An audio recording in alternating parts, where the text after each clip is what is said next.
భారత ఉపఖండంలో ఎక్కువగా ఆదరణున్న వంటకాల్లో ఈ బిర్యానీ ఒకటి.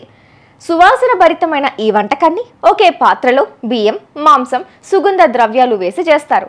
ఒకప్పుడు రాజవంశీయుల కోసం వండే ఈ బిర్యానీ ఇప్పుడు ప్రాంతీయ భావాలను, స్థానిక సంప్రదాయాలను ప్రతిబింబిస్తోంది. ముంతాజ్ మహల్ కు బిర్యానీకి ఉన్న సంబంధం ఏంటి? బిర్యానీ అనేది ఒక పూర్తి స్థాయి భోజనం. దానికి తోడుగా రైతా అంటే పెరుగులో కూరగాయలు, పుదీనా, మసాలాలు వేసి చేసే పదార్థం. అది తప్ప ఇంకేం అక్కర్లేదు. బిర్యానీని ఏడాది పొడవునా వేడుకల సమయంలో తింటారు. రంజాన్ మాసంలో దీని పాపులారిటీ మరింత పెరుగుతుంది. ఎందుకంటే ఈ సమయంలో కడుపు నింపే, వంటకానికి సౌకర్యంగా ఉండే, శరీరానికి రోజంతా కావాల్సిన శక్తినిచ్చే, జీర్ణమయ్యే ఆహారం కోసం చూస్తామని కోల్కతాలో మంజలీత్ రెస్టారెంట్ను నడుపుతున్న చెఫ్ మంజీలత్ ఫాతిమా అన్నారు. ఆమె గతంలో లాయర్, తర్వాత చెఫ్గా మారారు. రాయల్ అవధ్ కుటుంబానికి చెందిన వారు. బిర్యానీలో 500 రకాలు.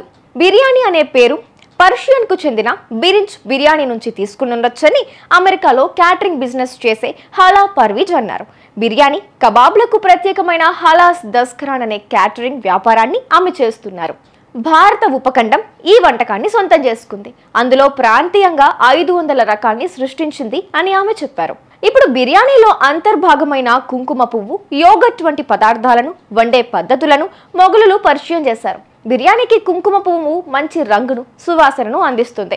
ఇంకా యోగట్ వల్ల మాంసం మృదువుగా మారడంతో పాటు రుచి పెరుగుతుంది. బిర్యానీని దమ్ చేసే పద్ధతిని కూడా వారే పరిచయం చేశారు. దమ్ చేయడం అంటే బియ్యం, మాంసాన్ని పూర్తిగా సీల్ చేసిన వంట పాత్రలో తక్కువ మంట మీద వండుతారు. భారత్లో అత్యంత ప్రాచుర్యం పొందిన బిర్యానీ రకాల్లో అవధ్ బిర్యానీ ఒకటి. 1784లో భయంకర కరువు సమయంలో అవధ్ నవాబు ఆసఫ్ ఉద్దౌలా లక్నోలో ఆసఫా ఇమాంబరా నిర్మాణాన్ని ప్రకటించారు. ఇందులో పాల్గొనే 20,000 మంది కార్మికులకు సుదీర్ఘ గంటల పాటు పనిచేసేందుకు బియ్యంతో చేసిన ఆహారాన్ని అందించారు అని ఫాతిమా చెప్పారు. ఆ నిర్మాణ ప్రదేశాన్ని నవాబు పర్యవేక్షిస్తుండగా పెద్ద వంటగది నుంచి బిర్యానీ సువాసన రావడంతో తనకు ఆ పదార్థాన్ని వండించాలని ఆయన కోరారు. వెంటనే బిర్యానీకి రాజ హోదా లభించింది. నవాబు తినేందుకు బిర్యానీలో నుంచి కూరగాయల్ని తొలగించి మరింత శ్రద్ధగా వండారు. అప్పటి నుంచే క్రీమ్, కుంకుమ పువ్వును బిర్యానీలో జోడిస్తున్నారు అని ఆమె చెప్పారు. దశాబ్దాల తరువాత 1856లో కలకత్తాకు వచ్చిన అవధ్ 10వ నవాబు వజీద్ అలీ షా తన ప్యాలెస్లోని వంట వాళ్లను బిర్యానీలో బంగాళదుంపలను వేయాలని కోరారు.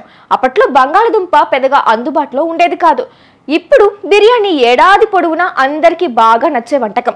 వరుసగా 8వ ఏడాది అత్యధిక ఆర్డర్లు పొందిన వంటకంగా బిర్యానీ నిలిచిందని online food delivery platform Swiggy చెప్పింది. 2023లో స్విగ్గీలో నిమిషానికి 150 బిర్యానీలను భారతీయులు ఆర్డర్ చేశారు. అద్గది అట్లుంటుంది మరి బిర్యానీ అంటే.